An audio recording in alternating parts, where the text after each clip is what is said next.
على الرغم من عشقي للكمبيوتر وتحديداً الهاردوير، أحياناً أغلاط بسيطة تخرب عليك التجربة وبعضها يخلي الكيس ما يشتغل أصلاً. فبهذا الفيديو راح نسولف عن 3 أمور تنرفز لما تركب تجميعة بنفسك. هي أمور تنرفز وبنفس الوقت تقدر تسميها أخطاء. السلام عليكم، وياكم محمود. أول غلطة واللي على الأغلب شفتها بالثمنيل هي نسيان الاي او شيلد مال المذر بورد، اللي هي القطعة اللي تصير بظهر الكيس حتى تحمي المداخل والبورد وتقلل من الغبار اللي يفوت على الكيس. هاي القطعة لازم تتركب قبل لا تخلي المذر بورد. فتخيل تركب التجميعة كاملة وترتب الكيبلات بكل محبة وشغف، بعدها تكتشف انه نسيت الاي او شيلد، ولازم ترجع تشيل كل الاسلاك وتشيل الكرت وتشيل البورد، تخلي الاي او شيلد وترجع ترجع البورد وترجع الكرت وترجع كل شيء بمكانه. يلا تقدر تشغل مرة ثانية. بعض الشركات تسوي الاي او شيلد مدمج ويا البورد مو منفصل، وشكرا لأي شركة تسوي هذا الشيء، من القلب شكرا. بس للأسف هذا الشيء موجود بالفئات العليا، قليل جدا بالفئات المتوسطة والفئات الاقتصادية. الغلطة الثانية فرق الأحجام.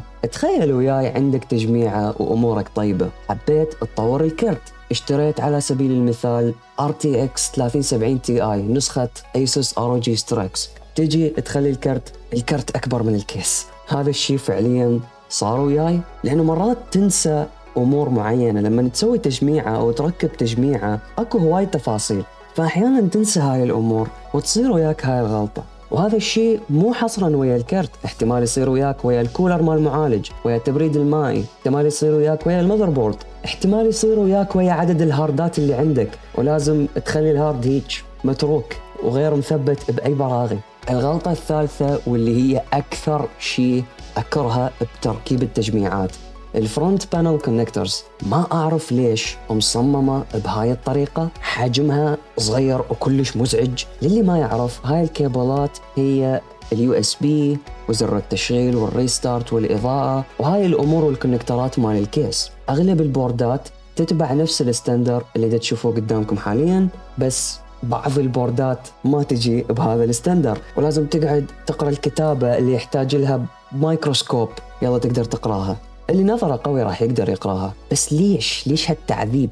ليش حجم هالكونكتورات جدا صغير وواحد فايت بالثاني والموجب والسالب يختلف؟ هذا أكثر شيء واحتمال الشيء الوحيد اللي ما أحبه لما أركب تجميعة. هذا الفيديو هو الجزء الأول من هاي السلسلة اللي هي أغلاط تصير لما تركب تجميعة. إن شاء الله راح ينزل الجزء الثاني، لأن أكو هواي أمور تنرفز لما تركب تجميعة. اكتب لنا بالتعليقات شنو رأيك وشنو الأغلاط اللي وقعت بيها، سواء من ضمن الأغلاط اللي ذكرتها أو لا، وشنو الأشياء اللي تكرهها لما تركب تجميعة. شكرا على دعمكم، نشوفكم بالفيديو الجاي.